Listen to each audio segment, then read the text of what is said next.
جان کرد همسرت این روز ایراد تبریک کرده و تو برای در روز صحت سلامتی خوشبخت شدید.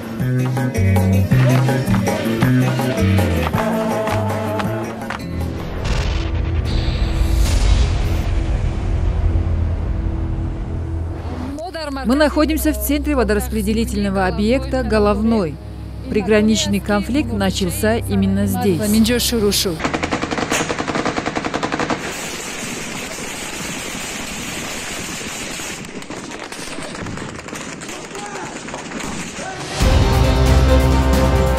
Водораспределительный объект «Головной» считался местной достопримечательностью.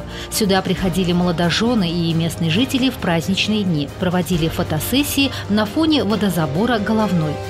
Теперь эта точка стала яблоком раздора между двумя соседними государствами – Таджикистаном и Кыргызстаном. Водораспределительный объект «Головной» был построен в 1968 году для орошения сельскохозяйственных земель вдоль границ Таджикистана, Кыргызстана и Узбекистана. Он расположен у реки Исфара на подводящем канале на окраине села Ходжа-Ало в Джамаате Чоркух. Подводящий канал жители называют Тортгульским каналом, имеет длину почти 20 километров и пропускную способность 28 кубометров в секунду, который служит для подачи воды в орошаемые земли Джамаатов Чоркух, Сурх и Тортгульское водохранилище. Верхняя часть подводящего канала от водораспределительного сооружения до 4,5 километров построена на месте канала Назирбой. Этот канал с момента ввода в эксплуатацию в 1936 году находился на балансе управления водных ресурсов Исфаринского района. Эта информация предоставлена на карте земельного плана колхоза имени Калинина Исфаринского района. Следует отметить, что на этой карте также показана территория, на которой был построен Тортгульский водораспределительный комплекс, как территория Таджикистана. А также согласно картам 1924 по 1927 годы и 1989 годов водораспределительный объект «Головной» расположен на территории Таджикистана. Однако соседняя страна сегодня утверждает, что объект находится на территории Кыргызстана.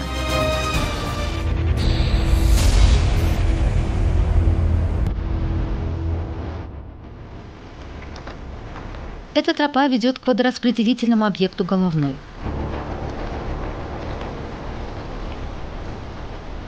По ней в тот день, когда разгорелся пограничный конфликт, невооруженные местные жители под обстрелом кыргызов перебрались в безопасные места. Когда мы решили пойти этой дорогой, жители села из соображения безопасности не дали нам пройти там.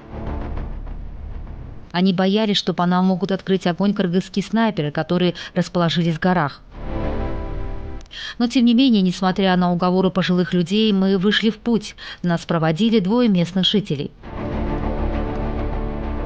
Наш проводник показывает нам место, куда 29 апреля приехал мэр города Исфары к водозабору вместе с безоружными жителями района Ходжа-Ало для предотвращения конфликта, впоследствии чего был ранен кыргызскими снайперами.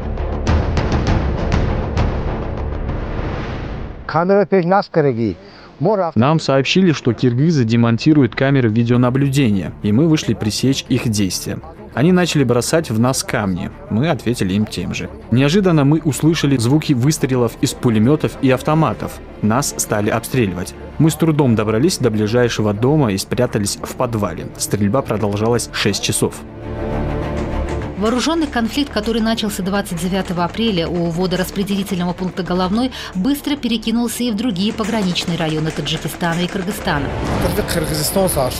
Начала киргизская сторона. Они хотели уничтожить мост Чоркишлака, чтобы люди не смогли перейти через него. Мост стал мишенью. После начала обстрела со стороны киргизских военных наши солдаты также заняли позиции. Далее подъехали кыргызские БМП к тому повороту и начали обстрел населенного пункта. Спасибо 4 нашим солдатам, стоящим рядом, которые до подхода подкрепления 1,5 часа оказали сопротивление кыргызским военным и не пропустили их. После прибытия наших БТР киргизские военные отступили. Эти столкновения считаются самыми трагическими событиями в конфликте между двумя странами. В результате двухдневного конфликта погибли 19 граждан Республики Таджикистан, 87 человек получили ранения. С кыргызской стороны погибли 36 и 189 получили ранения. 28-29 апреля текущего года на таджикско-кыргызской границе произошел конфликт. 28 апреля в городскую больницу Исфары обратились 19 человек с различными травмами. Из них 3 мы госпитализировали, а остальным оказали амбулаторную помощь, и те были выписаны. Из 3 госпитализированных 1 получил огнестрельное ранение, 2 других получили черепно-мозговую травму. 29 апреля медицинская помощь была оказана 65 пациентам. Из них 26 человек – военнослужащие, остальные – жители джамуатов Сурх, Чоркох и Ворух. Действительно, положение в те дни было очень критическим. Было 3 часа, когда нам сообщили, что подожгли наши дома. Мы впятером прошли проведать свои дома и увидели, что они действительно горят. Мы вывели скот из коровника и прогнали во двор. В это время в нас начали стрелять. Одна пуля попала в моего друга и ранила его. Я протащил его до забора и протолкнул в образовавшуюся в нем дыру. Сам только повернулся, чтобы пролезть следом, как получил пулю. Я четко видел стрелявшего. Это был киргиз в черном чапане с охотничьим ружьем. Прицелившись, он выстрелил в меня 2-й раз и снова ранил. Превозмогая боль, я продолжил бежать, но от 3-й пули у меня отказали ноги, и я упал. Где начался и насколько распространился пограничный конфликт? Какая сторона первой начала обстрел и кто пострадал от вооруженного конфликта? Согласно техпаспорту, водораспределительное сооружение «Головное» расположено на территории Республики Таджикистан. В последние годы норма водораспределения грубо нарушается киргизской стороной. Рядом с плотиной построено здание Кыргызского управления водного хозяйства, которое осуществляет водораспределение в одностороннем порядке с нарушением установленных норм без учета интересов таджикской стороны. Без какого-либо согласия со стороны Таджикистана кыргызская сторона управляет потоками воды по своему усмотрению. Для урегулирования этой ситуации наша сторона установила камеры видеонаблюдения, но киргизы решили демонтировать их. С этой целью к плотине приехали человек 200-300 на грузовиках КАМАЗ и Портер, и они начали демонстративно снимать видеокамеры. Однако наши граждане воспрепятствовали им в этом. После того, как мы им не дали снять камеры, они закидали нас камнями. После открыли огонь по нам, вследствие чего погибли невинные граждане с нашей стороны. Это послужило причиной конфликта. Необходимо отметить, что киргизские пограничники, помимо своих прямых обязанностей, еще противозаконно вмешиваются в процесс водораспределения, что и приводит к этим конфликтам.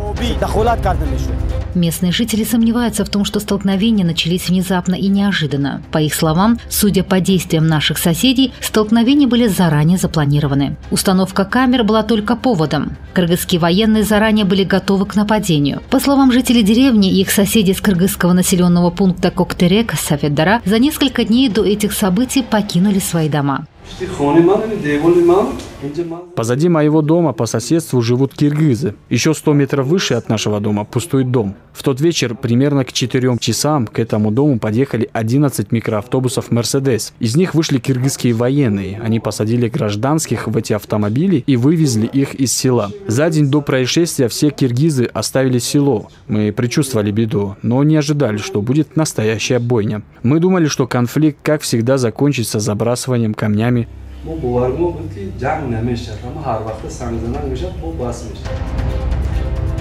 В ходе двухдневных столкновений на приграничном участке таджикско-кыргызской территории были разрушены десятки жилых домов и постройки. Село Ходжай-Ало. Даже через 6 дней после завершения конфликта сожженные дома все еще дымятся.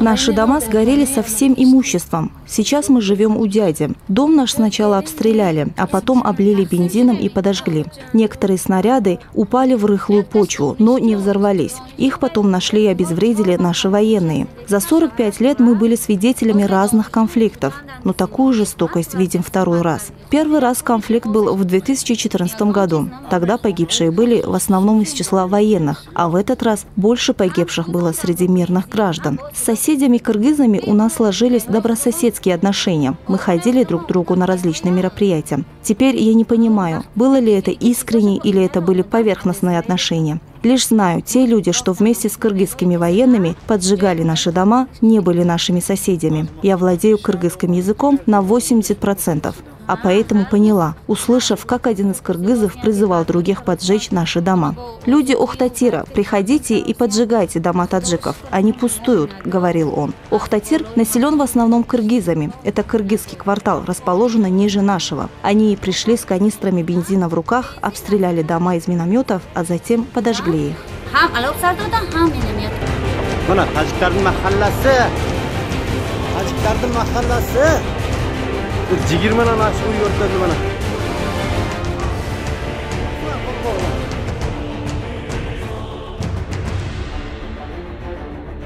Село Саманион и его 1200 жителей в этих столкновениях понесли большие человеческие и материальные потери.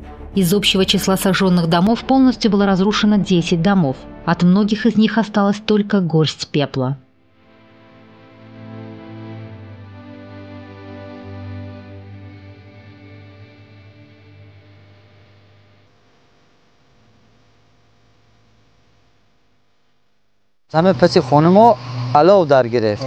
Позади нашего дома загорелся огонь. Мы вывели детей и попытались потушить пламя. Однако кыргызские пограничники открыли по нам огонь. Один из моих братьев был ранен, и сейчас он лежит в больнице. Мы потеряли все. Хотели вывести скот из сарая, но хлев оказался пуст. Скот угнали, а хлев подожгли. С высот начали стрелять из гранатометов. Осколки от гранат до сих пор лежат, и их можно увидеть во дворах домов, которые находятся ниже нас. Жители села Саманион рассказывают, что обстрелы были настолько точными, что снаряды попадали именно в дома таджиков, а дома кыргызов, расположенные бок о бок с таджикскими, остались невредимыми. Мы с моим пожилым мужем живем в этом доме более 30 лет. Все эти годы жили с соседями-кыргызами в добрососедских отношениях. Но последние лет 8-10 наши отношения резко ухудшились. Бывают дни, когда мы вынуждены бросать свои дома и убегать из них. Когда возвращаемся, тесто уже испортилось, вещи замоченные уже покрыли слоем мыльного инея. Я живу по соседству с кыргызами. У них дома целы и невредимы, а наши дома разрушены и сожжены дотла. Теперь сами подумайте, мы на них оказываем давление или они на нас? Мой внук живет с нами. В целях его безопасности я ежедневно сопровождаю его в школу и обратно. Из-за недавних боев мой внук сильно испугался, и сейчас он болен и прикован к постели. Мой дом весь сожжен и разрушен. У меня нет сына, который бы смог построить и восстановить наш дом. Мой пожилой муж инвалид. У него нет ни сил, ни возможности восстановить наш разрушенный дом. В сожженных домах уже начались строительные работы. По поручению президента Таджикистана дома будут восстановлены средствами, выделенными правительством республики в течение месяца.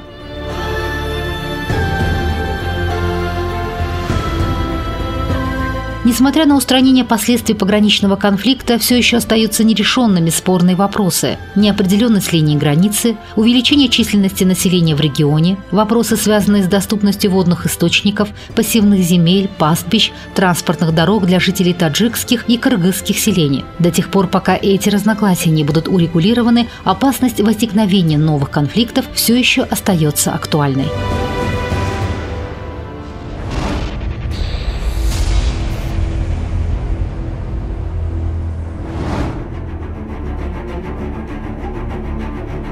Эта дорога ведет из села Чоркишлак города Исфара в аул Карабак Баткенского района Кыргызстана. По этой дороге жители региона перебирались из Исфары в Чоркух и Ворух. В 2014 году кыргызская сторона закрыла дорогу для таджиков.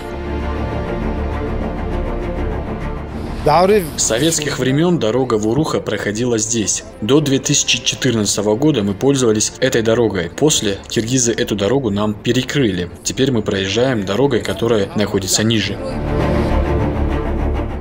В настоящее время из-за закрытия дороги таджики перебираются из Исфары в Чоркух и Ворух по сильно опасной местности. Мы находимся в пути из Исфары в Ворух. Это Кактирийский поселок, где сейчас проживают киргизы. Дорога, проходящая через эту местность, полностью разрушена и не отремонтирована.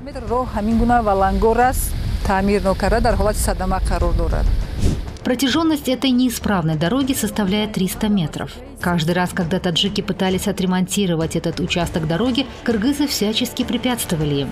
Нам совершенно непонятна их логика, потому как кыргызы тоже пользуются этой дорогой. Как только наступаешь на таджикскую территорию, начинается ровная дорога.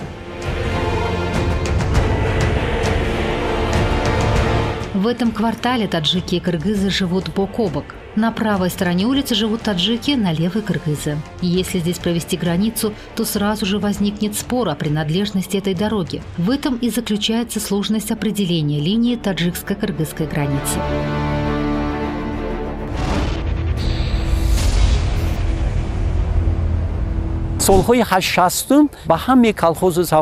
В 60-е годы прошлого столетия правительством бывшего Советского Союза в целях увеличения производства мясомолочных продуктов было принято решение о создании новых животноводческих хозяйств в нашем регионе. После образования новых ферм хозяйствам понадобились скотоводы. Так как киргизы испокон веков занимались скотоводством, было принято решение о привлечении к работе в эти животноводческие хозяйства.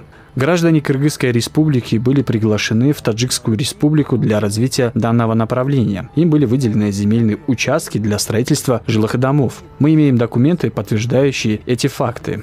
Так, по решению правления колхоза имени Калинина, киргизу Эрдашеву был выделен земельный участок по строительству жилья. Таким образом, киргизские семьи осели в этих джамуатах, и постепенно увеличилось число киргизских семей. Все они считались гражданами Республики Таджикистан. Здесь они были прописаны и получали пенсию из бюджета нашего государства. Их дети имеют свидетельство о рождении нашей республики. Они вместе с нами учились в таджикских школах сельских советов Чоркух и Сурх. Они хорошо владеют таджикским языком. Записи обо всем этом хранятся в архивах указанных сельсоветов. А сейчас эти земли вдруг оказались спорными.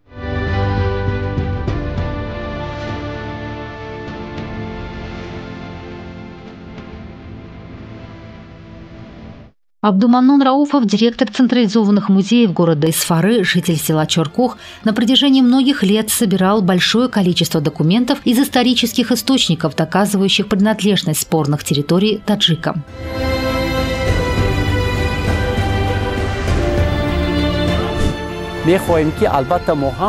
Мы хотим, чтобы наши дружеские отношения возобновились. В школьные годы мы вместе с кыргызскими ребятами учились в одном учебном заведении. Я более чем уверен, что киргизы вместе с нами переживают из-за разрыва наших взаимоотношений. Сегодня, конечно, мы хотим, чтобы были определены границы Таджикистана. При решении приграничных вопросов мы должны опираться на исторические факты и документы.